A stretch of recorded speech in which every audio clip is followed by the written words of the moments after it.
Welcome. Let's talk about approvals. In ServiceNow, approvals are something what might get very nasty and complex. At the beginning, I'd like to ask you to participate in this poll. It should be available now. Hopefully, yeah. Why I created that, but now I can't see that. So can anyone see the poll and the questions? If not, we can do that here. So let's just meditate about these three options. There is A, B, A, but it should be C, of course. So when we are digitalizing the approvals in ServiceNow, what happened most, and try to answer it for yourself. The first option, which is very often to me as architect, to everyone who's participating, is like, yeah, let's take the approval chains and almost one-to-one replicate it somewhere without questioning, without disputing.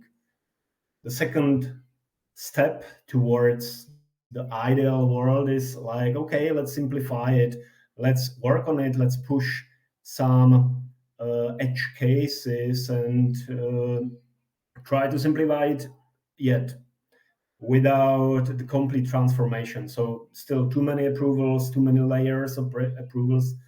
The last one is the wanted one, but the most painful one to transform it, right? So just try to consider what is the answer for you. What is your experience? For me, results. Yeah, that's good. So it seems like around the B there is the most frequent answer. So yes, we utilize what ServiceNow offers and simplify it, but just a bit, not ideally. And that's no surprise, because technically the building blocks which are in ServiceNow are not helping the transformation. They are just building blocks where you can map the thing. So this is just for the beginning. And so the overall challenging question is, how many of these attempts, how many of these endeavors are really simplifying? And it's not about the approvals, it's about the decision making and about the process. So how many of these endeavors are really simplifying it versus how many of these are just trying to automate the bureaucracy which is presented in the organization? Right? So this is the challenging question.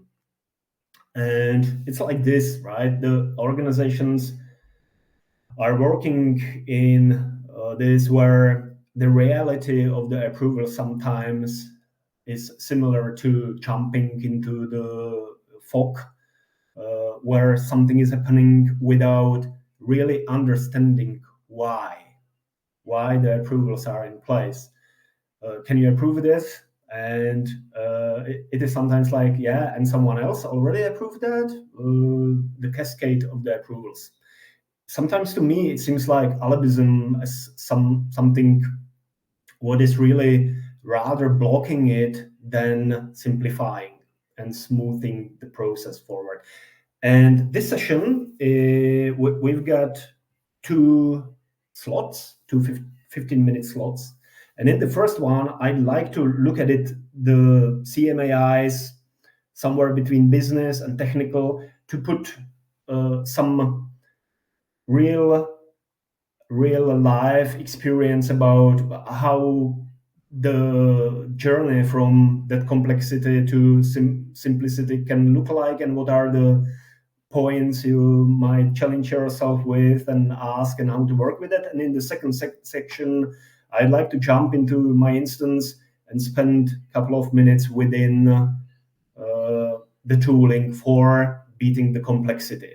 Really not the basics, building blocks, but rather something around the decision tables, flows, and discuss how it can be utilized. So to let you go with something practical, out of this session. So let's jump on it. Okay, it's a trap actually. What I saw very often on the transformation programs and projects is just disguise for the bureaucracy, putting it in the tool, and it's the repeating pattern. So taking the old manual or scattered tools, approval processes, and trying to replicate it exactly as they are in the service now. And the results are obvious.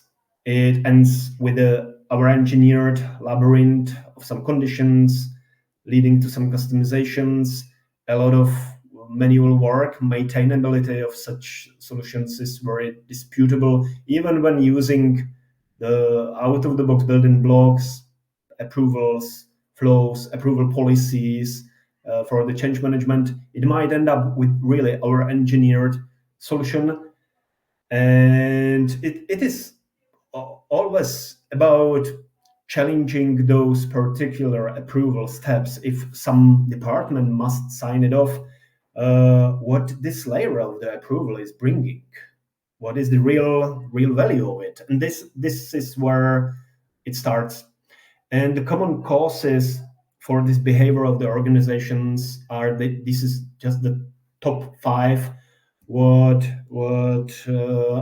I'm repeatedly experiencing with the customers. So first one is the legacy mindsets, the habitual rules. It's like it was done always like that, so we need to put it in the service now as well.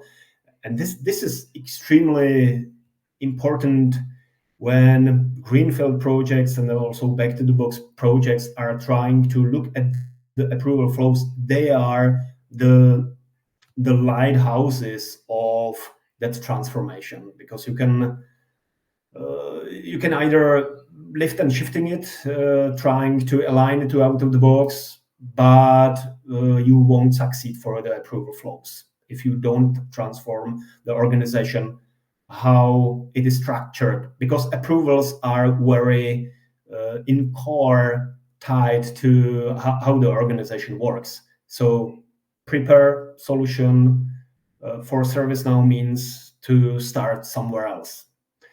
And usually the over-engineered approvals are related to the what's the culture in the organization related to the trust. So lack of trust is one of the practical common cause of over-engineered approvals and unclear delegation. So who is responsible for that? And it will take us to the RATSI and some standard approach to deciding, is it really approval?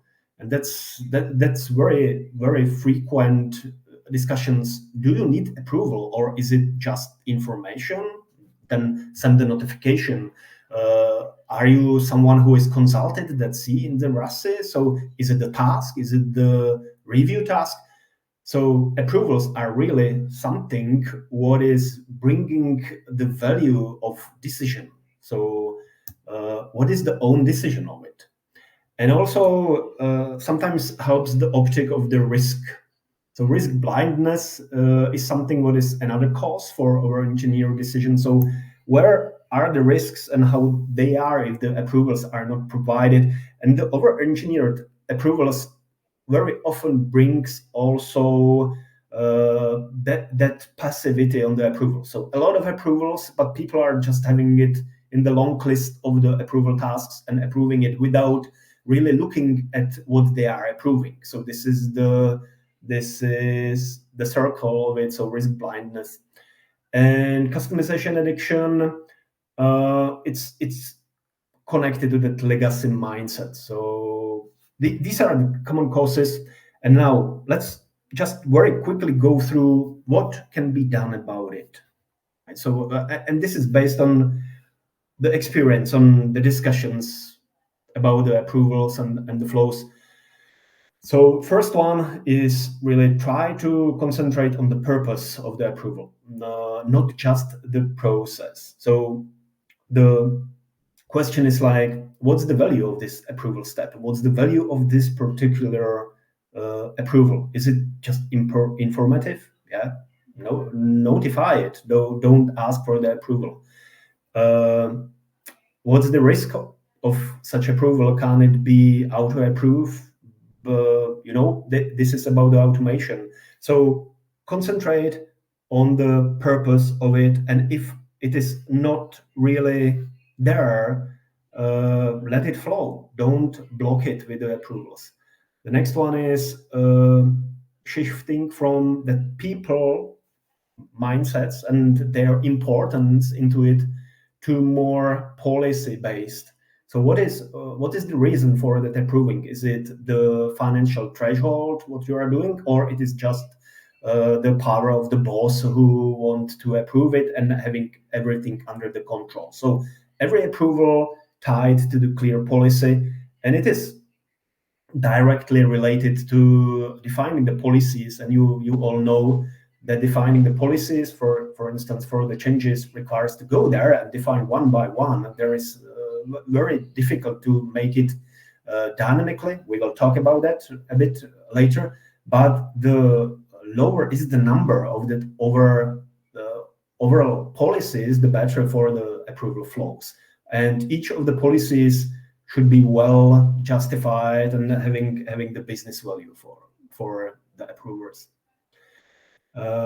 So aligning the approving to the business logic, to the policy rather than the personalities of the people.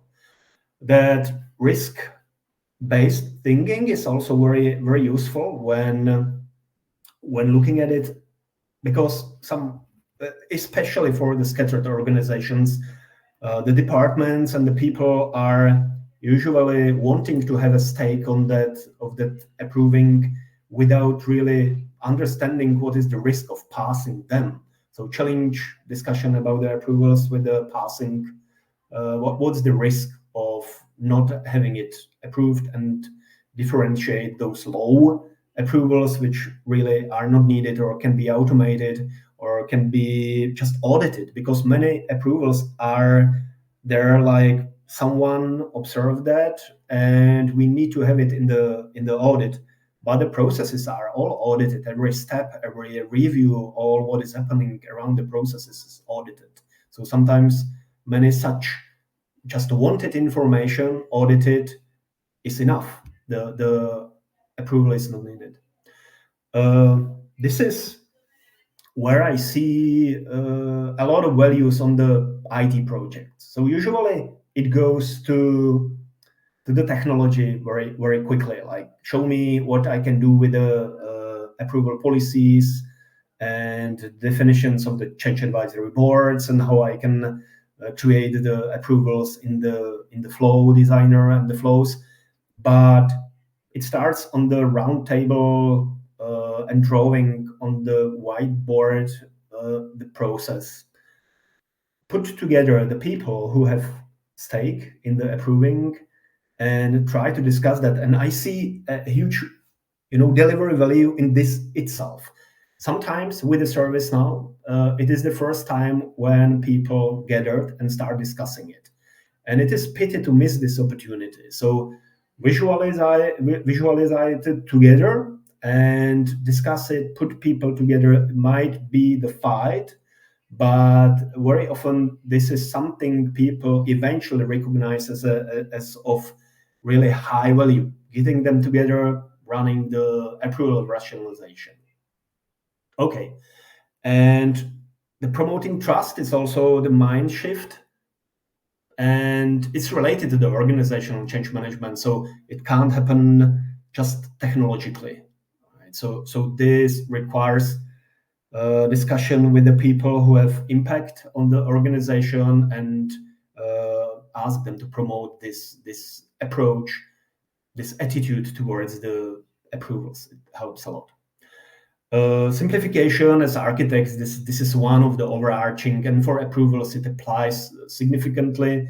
Like every approval, when we want to see that measurable with the purpose, and also it's mapping to out of the box building blocks, then it can be the lead, it can be the guideline.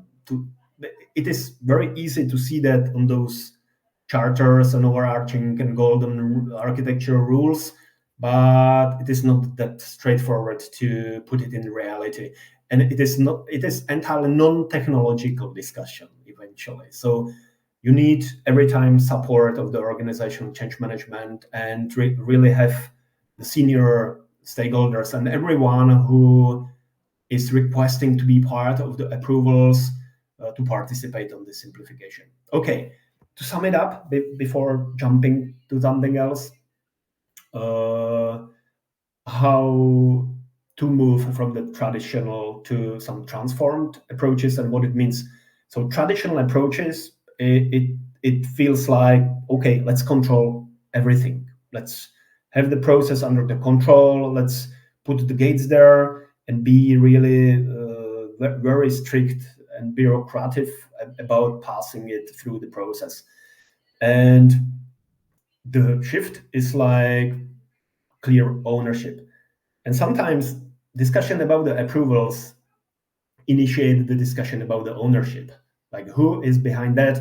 And the answers very often are like we don't know what people are doing with that approval, and we don't know what's their ownership there. So that empowering of the ownership, this is really the transformative approach. The traditional approach in the sequencing those approvals towards really having the holistic process in place and understanding the policies and risk-based automation. Um, the traditional approach is usually bypassing, skipping those very minimalistic, out of the box building blocks and providing the custom logic there and over engineering it. And the transformative approach is really simplifying it back to the building blocks, which can be covered out of the box. And the last one is about the culture. By my opinion, this is the most important point. Like, ask for permission culture. We need to, there is the permit needed towards, okay, act with accountability. If people have got access to the object, incident, change, problem, and are working with them, they are having knowledge and they are accountable to do so. So maybe they can flow through that and we can automate it and make the approvals out of the process to streamline. Okay, so that was just the first one. And now I'd like to share with you with 8 minutes couple of thoughts around the decision tables and the flow. So let me share the different screen. I hope I'll be able to do so. So where is it? Because someone took me in, and now I'd like to share another screen. Oops.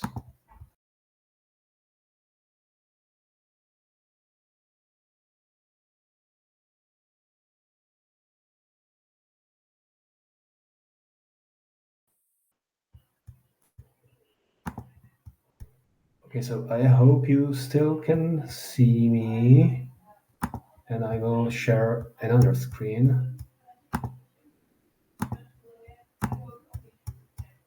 Okay, so now you should see my PDI. I hope so. Good, perfect.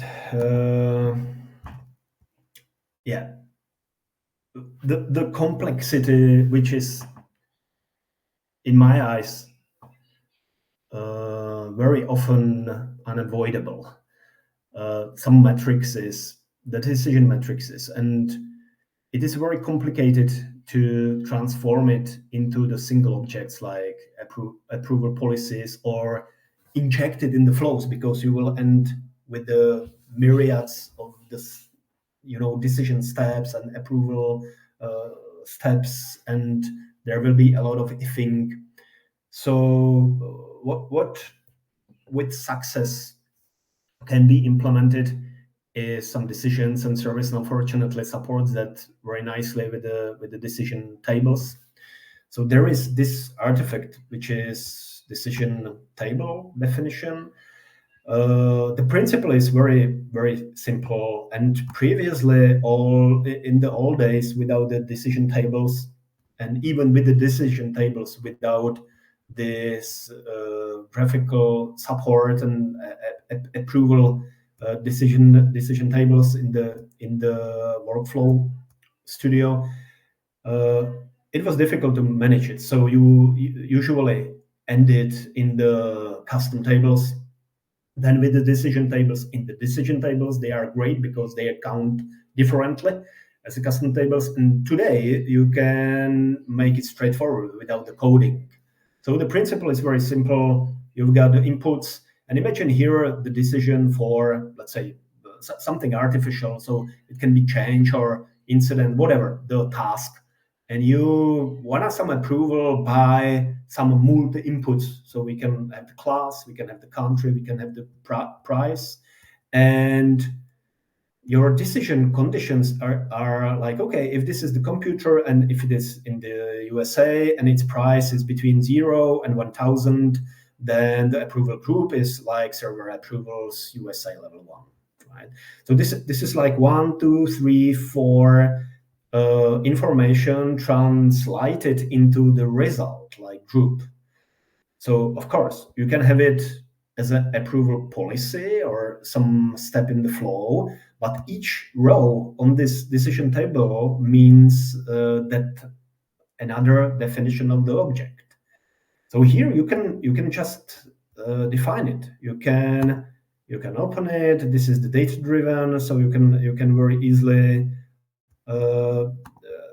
at another decisions, and you can also very easily change it. So what if I change the limit, and the purpose is the thresholds can be different, the countries can be different, the decision approval groups can be different, because this is how organizations works in this level of complexity, right? So you can go and very easily change it from 10,000 to 5,000, right? So, and that's it. This is the definition. You don't need anything else. You can also expose it because this is low code, so you can give it in hands of the owners. So no more pro coding, but the business people can look at it. And then the question is, how I can use it in my approvals. And the flow designer is the answer. Here is the nice action, which is the logic. I will put it here again. So if you look at it, it is just using my decision table, and what it does is it automatically creates the decision branches. What is cool, if I've got 2, 3, 4 decisions, but the reality is such decision tables might have dozens, hundreds, even thousands of rows. So then the workflow logic will try to generate something what is unbearable even for the flow itself, which is kind of limited, 50 actions together in one. So you can try to put it in the subflows.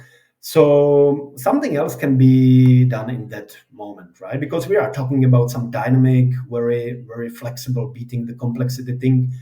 And fortunately, it can be used in different way through what is called. So you don't need to call that logic. You can call this one DT first result evaluation. So this section actually takes you deeper technically into the decision, and it provides you decision. Unfortunately, out of the box, you can't just low code, click it and use. But with just a small coding, you can transform this decision result into what you are after. So here we are after that sysid of the of the group, which is the decision, and you can use it in the flow. So that's pretty much it. So DT, first result evaluation, together with the approval metrics, is the killer for the complexity. And this is something what can be used very, very nicely for that. Okay, the last minute, I'd get back to the presentation just to wrap it up.